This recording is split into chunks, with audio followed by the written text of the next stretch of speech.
Үчүнчү дүйнөлүк көчмөндөр оюндары ушул жылдын сентябрь айында өткөрүлөт. Учурдага карата даярдыктар кызуу жүрүп, бардык жоопкерчиликти мойнуна алган көчмөндөр оюндарын даярдоо жана өткөрүү боюнча катчылыгы, ар тараптуу демөөрчүлөр менен жок дегенде күнүнө 2 ирет жолугушууларды уюштуруп жаткандарын кошумчалады. Себеби мамлекеттик бюджеттен бөлүнгөн 306 миллион сом оюндарды өткөрүүгө болгон даярдыктын бир гана бөлүгүн жабууга мүмкүн экен.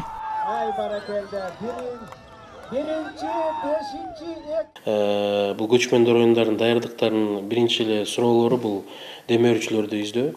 Эмне дегенде өзүңөр билесиңер, мамлекеттик бюджеттен көчмөнгө кете турган акча каражаттын баары чыкпайт. Эмне дегенде биз башынан эле ушу көчмөндөрдү 14-жылы биринчи көчмөндөр өткөзгөндөн баштап эле ошол практикабызда бар. Биз демөөрчүлөр менен иштейбиз. Дүйнөлүк деңгээлде өткөрүлө турган бул мамлекеттик долбоорду ыктыярчыларсыз элестетүү мүмкүн эмес. 2016-жылы дал ушул көчмөндөр оюндарына өз ыктыяры менен барган жаш активисттердин бири Улукбек Бердалиев. Ал өткөн жолкусунда өз командасы менен бирге Кырчын жайлоосунда иш алып барып, аларга бөлүнгөн жоопкерчиликтен тышкары айланада топтолгон таштандыларга чейин тазалашкан. Эми бул жолу өтө турган көчмөндөр оюндарына дагы бир рет ыктыярчы болуп барууга камынып жаткан кези. 2016-жылы биз Кырчында болгонбуз. Кырчындагы ар бир ортодогу тазалык жана башка кандай ыктыярчылык деген нерсе өзү бул тандабайт да, эмне жумуш аткарат.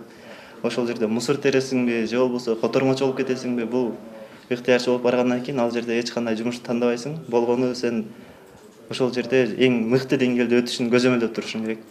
2016 дүйнөлүк көчмөндөр оюндарына жалпысынан болуп 1,5 миңден ашуун ыктыярчы топтолгон болсо, бул жылы андан айырмаланып 600гө чукул жергиликтүү жана 50гө жакын эл аралык ыктыярчылар алынмакчы. Аларга болгон негизги талап чет тилдерин билүү. Учурда аларды топтоо үчүн катчылыктын, илим инфраструктура жана ыктыярчылык багыты боюнча координатору жерлерди кыдырып жогорку окуу жайдын студенттерине көчмөндөр оюндары боюнча түшүндүрүү иштерин жүргүзүп жатат. Ал эми чет өлкөдөн келген ыктыярчылар келип кетүү жол кире акысы өз чөнтөгүнөн чыгарылса, калган форма, жатакана маселеси мамлекеттик казнанын эсебинен каралат. Бизге эл аралык ыктыярчылар келип катышып берип атканда, ошолордон кем болуп калбаш үчүн биздин ыктыярчылар биздин өздүн үйүбүздө жүргөндүктөн алдыраак бир кадам алдыда туруш үчүн эң башкысы тил билүүсү керек деп таптык.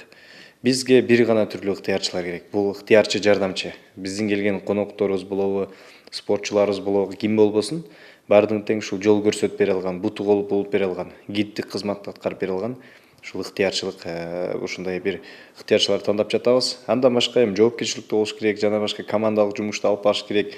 Ушул башка бир 5-6 ушундай өзүнүн критерийибиз бар, көп эмес.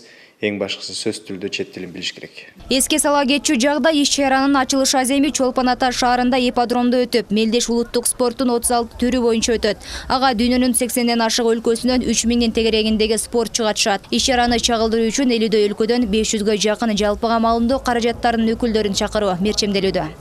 Жазгүл Мадинова, Калбек Абдумамутов, Нью ТВ.